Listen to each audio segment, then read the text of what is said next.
और रशिया के बीच हो रही वॉर का सीन देखते हैं। इस वॉर में जापान और रशिया दोनों तरफ के सिपाही आपस में लड़ रहे होते हैं और इस खतरनाक वॉर में लाखों लोगों की जान जा चुकी है। एक आंकड़े के अनुसार अब तक 1,30,000 लोग मारे जा चुके हैं, लेकिन अब तक ये वॉर रुकने का नाम नहीं ले रहा। जिसके बाद हम जापानी सोल्जर्स को देखते हैं जो रशिया के बेस पर कब्जा करने के लिए आगे बढ़ रहे होते हैं। उनके पास खतरनाक हथियार मौजूद है जो जापान के पास नहीं थे। रशिया मशीन गन वगैरह लेकर अंधाधुंध जापानी सोल्जर्स को मार रहे होते हैं, लेकिन जापानीज ने हिम्मत नहीं हारी थी। उन्हीं जापानी सोल्जर्स में सुगीमोटो नाम का एक सोल्जर भी शामिल था जो सबसे ज्यादा जाबाज लग रहा था। उससे तो रशियन का पूरा ग्रुप लड़ रहा था। सुगीमोटो को लोग इमॉर्टल सुगीमोटो भी कहते थे क्योंकि वो ऐसे ऐसे वॉर और जानलेवा हमलों से बच जाता था जिससे दूसरे इंसानों की बचने की संभावना 0 होती थी। इसीलिए उसका नाम इमॉर्टल सुगीमोटो रख दिया गया, यानी कि अमर सुगीमोटो जो कभी नहीं मर सकता। और होता भी ऐसा ही है। वॉर में सारे लोग मारे जा चुके थे, लेकिन इतना ज्यादा घायल होने के बावजूद सुगीमोटो अब तक जिंदा होता है। मानना पड़ेगा दोस्तों, ये तो खतरनाक है। अब हम 2 साल के बाद का सीन देखते हैं जहाँ सुगीमोटो सब कुछ छोड़कर अपने नए सफर पर निकल चुका है। वो अब आर्मी का हिस्सा नहीं है, लेकिन उसने ऐसा क्यों किया आगे पता चलेगा। तब सुगीमोटो जैसे एक जगह पे रुकता है, उसे वहाँ पर एक आदमी दिखाई देता है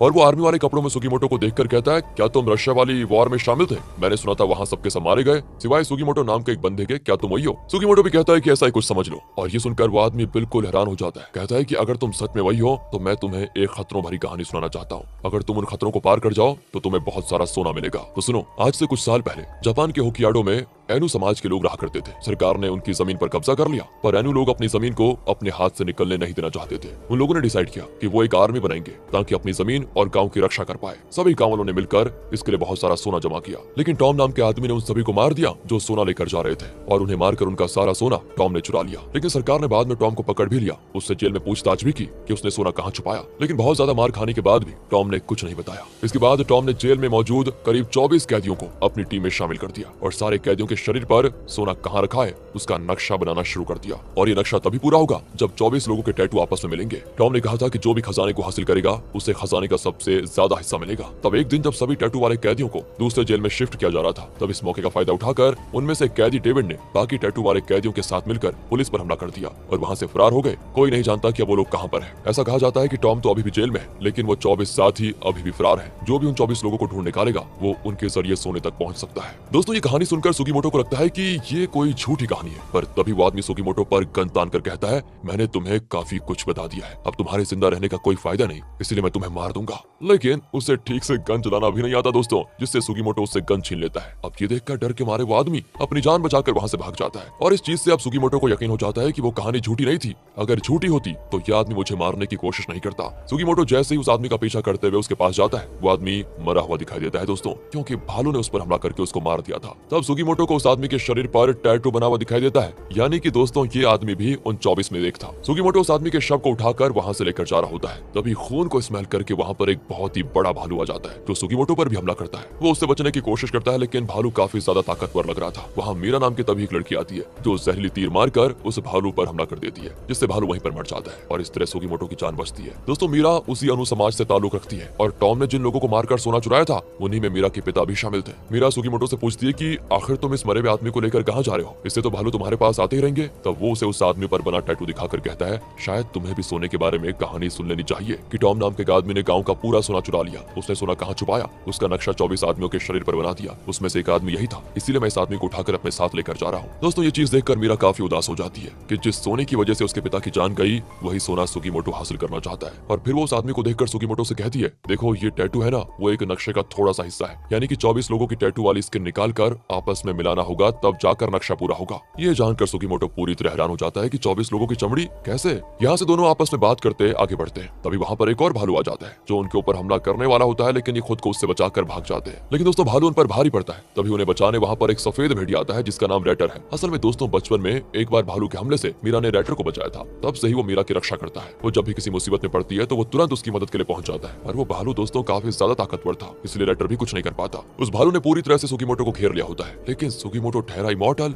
और भालू जैसे सुगीमोटो की तरफ आता है वो सामने अपनी गन में लगी चाकू को रख देता है और उस पर गिरने की वजह से भालू खत्म। अब सुगीमोटो मीरा को समझाता है कि सुनो, मेरा साथ दो, हम मिलकर वो सोना हासिल करेंगे। वो सोना तुम्हारे पिता और तुम्हारे गांव वालों का ही तो है। अगर वो सोना मिल जाए तो इससे उनकी आत्मा को शांति मिल जाएगी कि वो सोना किसी बुरे इंसान के हाथ नहीं लगा। ये सुनकर मीरा उसका साथ देने को तैयार हो जाती है, लेकिन इस शर्त पर कि सुगीमोटो किसी की जान नहीं लेगा, जिस पर वो मान जाता है। यहाँ से दोनों आगे गाँव की तरफ आते हैं, जहाँ सुगीमोटो एक बात हाउस में जाकर पता लगाने की कोशिश करता है कि क्या यहाँ पर कोई ऐसा बंदा आया जिसके शरीर पर टैटू बना हो, लेकिन किसी ने भी ऐसे बंदे को नहीं देखा। तो वहीं दोस्तों मीरा भी कुछ प्रोस्टिट्यूट से बात करने की कोशिश करती है कि कभी तुमने किसी टैटू वाले बंदे के साथ कुछ किया, मतलब उसकी कस्टमर बनी, लेकिन वहां भी उसे निराशा ही हाथ लगती है। पर दोस्तों उनकी सारी हरकत दो बंदे देख रहे होते हैं जो कि असल में वही टैटू वाले बंदे हैं। और इधर जब सुगीमोटो और मीरा जंगल के रास्ते आगे बढ़ रहे होते हैं तभी वहां पर वही दोनों बंदे आ जाते हैं जो असल में सुगीमोटो और मीरा को पकड़ने आए थे, ये जानने के लिए कि आखिर ये लोग टैटू वाले बंदे को ढूंढ क्यों रहे हैं। लेकिन दोस्तों वो दोनों बंदे मीरा के लगाए हुए जानवरों को पकड़ने के जाल में फंस जाते हैं और तब उनके शरीर पर बने टैटू से सुगीमोटो को पता चल जाता है कि ये तो वही 24 में से एक है।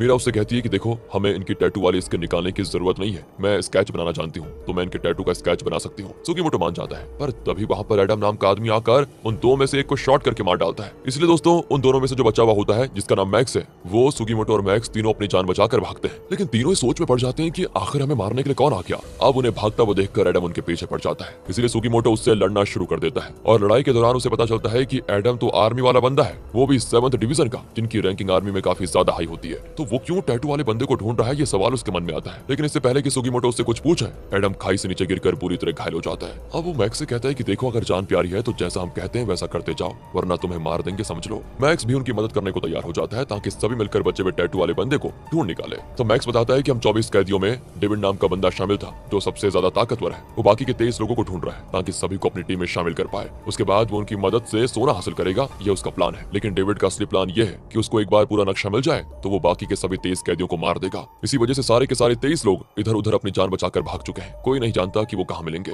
और 24 में से जो भी डेविड को मिलता है, डेविड उनको सोने का लालच देकर अपनी टीम में शामिल करते जा रहा है। तो तुम इतना तो समझ लो कि सोना हासिल करना इतना भी आसान काम नहीं है। दूसरी तरफ दोस्तों 7th डिवीजन का कमांडर जेम्स एडम की ऐसी हालत देखकर एकदम गुस्सा हो जाता है कि आखिर सुगीमोटो की हिम्मत कैसे भी एडम की ऐसी हालत करने की। और दोस्तों एडम ने जेम्स को बता दिया था कि सुगीमोटो भी उन टैटू वाले बंदों को ढूंढ रहा है, इसलिए जेम्स भी अपने 7th डिवीजन के सोल्जर्स को सुगीमोटो को पकड़ने के लिए भेज देता है, क्योंकि जेम्स भी खुद उस सोने को हासिल करना चाहता है। तो अगले दिन 7th डिवीजन के सारे सोल्जर्स मीरा और सुगीमोटो को ढूंढने निकल पड़ते हैं और थोड़ी दूर ढूंढने के बाद ही वो दोनों उनके हाथ भी लग जाते हैं। तब उनसे बचने के लिए सुगीमोटो भालू की गुफा के अंदर छुप जाता है, क्योंकि मीरा ने उसे बताया था कि भालू के हमले से बचने की सबसे सुरक्षित जगह उसकी गुफा ही होती है। तब सुगीमोटो को अंदर जाता देख सोल्जर्स गुफा के अंदर आ जाते हैं, जिनमें से एक गोली भालू को लग जाती है और ये देखकर भालू एकदम से गुस्सा हो जाता है और बाहर निकलकर सारे के सारे सोल्जर्स पर हमला करते हुए बड़े ही घिनौने तरीके से उनकी जान ले लेता है। अब मीरा सुगीमोटो को अपने एनु गांव लेकर आती है ताकि वो उसे अपने गांव वालों से मिलवा पाए। सभी सुगीमोटो को देखकर बड़े खुश होते हैं, क्योंकि मीरा पहली बार किसी बाहर वाले को अपने गांव में लेकर आई थी। सारे गांव वाले सुगीमोटो का मेहमान की तरह स्वागत करते हैं। सुगीमोटो को भी बड़ा अच्छा लगता है, क्योंकि बड़े दिन के बाद उसे अपने घर जैसी फीलिंग आ रही थी। अब रात की बात है, जब मीरा सो रही होती है ना, तो मीरा की दादी सुगीमोटो से कहती है कि बेटा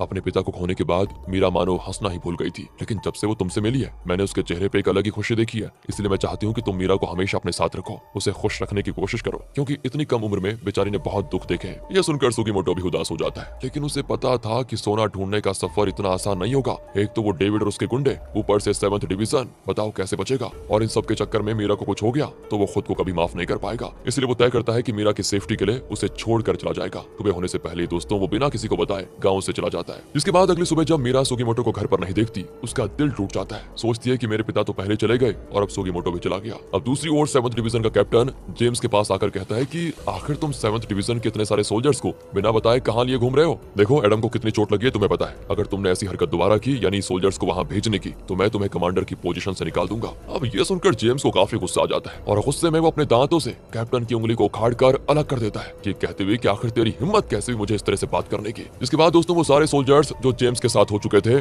उनमें से एक कैप्टन को शूट करके मार देता है। अब दूसरी ओर मैक्स जैसे कुछ प्रोस्टिट्यूट के पास जाता है, वहाँ डेविड का एक साथी पहुंच जाता है जो कि खुद भी टैटू वाला बंदा है। वो वहाँ पर मैक्स को पकड़ने की कोशिश करता है, क्योंकि डेविड ने अपने साथियों को यही काम दिया है कि वो बाकी के टैटू वाले बंदे को ढूंढ निकाले। इसलिए मैक्स उसको देखकर वहाँ से बचने की कोशिश करता है, पर अब 7th डिवीजन के सोल्जर्स भी वहाँ पहुंच जाते हैं, जो यहाँ पर दोस्तों उन टैटू वालों को ढूंढने के लिए आए हैं। 7th डिवीजन के सोल्जर्स ने एक बंदे को पकड़ भी लिया होता है, क्योंकि उन्हें लग रहा था कि वो टैटू वाला बंदा है। पर जब जेम्स उसका टैटू चेक करने की कोशिश करता है तो उसे कोई टैटू दिखाई नहीं देता, क्योंकि डेविड ने पहले ही टैटू वाले बंदे को बदल दिया था। जेम्स समझ जाता है कि ये काम डेविड के अलावा और कोई कर नहीं सकता, क्योंकि वो भी सोने के पीछे पड़ा है। इसलिए दोस्तों जेम्स डेविड को ढूंढने निकल जाता है ताकि उसकी जान ले पाए। पूरे गांव में ढूंढने के बाद आखिरकार जेम्स को डेविड मिल जाता है, जो घोड़े पर सवार होकर वहां से जा रहा था। अब जेम्स गन से डेविड को शूट करने की कोशिश करता है, लेकिन वो गोली डेविड की टोपी को छूते हुए आगे निकल जाती है, जिससे वो बच जाता है। और इससे पहले कि जेम्स उसको पकड़ पाता तब तक दोस्तों डेविड बहुत दूर निकल जाता है। दूसरी ओर सुगीमोटो रेस्टोरेंट में शांति के साथ नूडल्स खा रहा होता है, लेकिन तभी वहां पर 7th डिवीजन के सोल्जर्स आ जाते हैं, जो उस पर सीधा हमला करते हैं। सुगीमोटो उनसे लड़ने की कोशिश करता है, पर बेचारा वो तो अकेला था और सोल्जर्स काफी ज्यादा,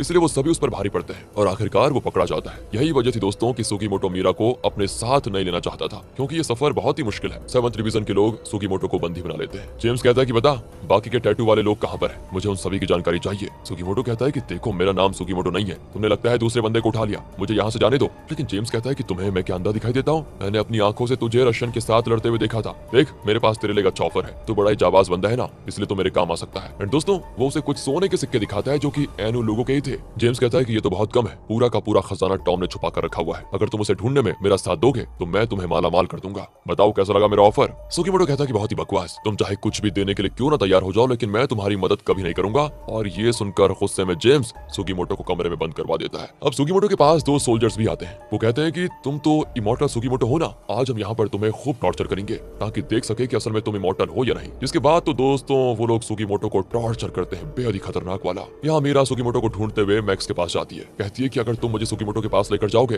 तो मैं तुम्हें सोने में हिस्सा भी दूंगी। मैक्स मान जाता है और कहता है मैंने देखा था सुगीमोटो को 7th डिवीजन सोल्जर्स पकड़ कर लेकर गए, अगर उसे बचाना है तो हमें उनके अड्डे पर जाना होगा। मीरा मान जाती है दोस्तों। अब रात को मैक्स अपने शरीर पर ऑयल लगाकर खिड़की के जरिए कमरे में घुस आता है जहाँ पर सुगीमोटो को रखा हुआ था। ये देखकर तो सुगीमोटो भी हैरान कि ये यहाँ पर कैसे आ गया। मैक्स बताता है कि मीरा ने मुझे यहाँ पर भेजा है, उसे पता है कि तुम जरूर किसी मुसीबत में पड़ गए होंगे। तभी दोस्तों वहाँ पर फिर से वो दोनों सोल्जर आ जाते हैं। मैक्स तुरंत छुप जाता है और इस बार जैसे ही वो दोनों सोल्जर अंदर आते हैं ना सुगीमोटो को टॉर्चर करने के लिए, और जो ये दोनों सोल्जर हैं ये दोनों भाई है, तो सुगीमोटो एक भाई से उसका ही चाकू छीन कर उसे मार देता है। थोड़ी देर बाद वहाँ पर जेम्स आता है जहाँ उसे सुगीमोटो घायल अवस्था में दिखाई देता है, क्योंकि दूसरे भाई से लड़ने के दौरान सुगीमोटो को चोट लग गई थी, यहाँ तक कि उसके इंटेस्टाइन बाहर आ चुके थे। सुगीमोटो कहता है कि मुझे बचा लो, मैं तुम्हारी मदद पक्का करूंगा। और ये सुनकर जेम्स बड़ा खुश होता है कि चलो बढ़िया हुआ, और वो अपने सोल्जर से कहता है कि सुगीमोटो को सबसे बेस्ट हॉस्पिटल लेकर जाओ ताकि उसका इलाज जल्दी हो पाए। सोल्जर्स उसे वहां से लेकर जाते हैं, लेकिन जब जेम्स दूसरे भाई का शरीर देखता है तो पता चलता है कि इंटेस्टाइन तो इसके शरीर से निकले थे। मतलब दोस्तों इन्हें पता चल जाता है कि सुगीमोटो ने इनको बेवकूफ बनाया। सुगीमोटो तो बस बहाना कर रहा था ताकि एक बार वो कमरे से बाहर आ जाए। बस दोस्तों मौका पाकर वो वहां से भागेगा।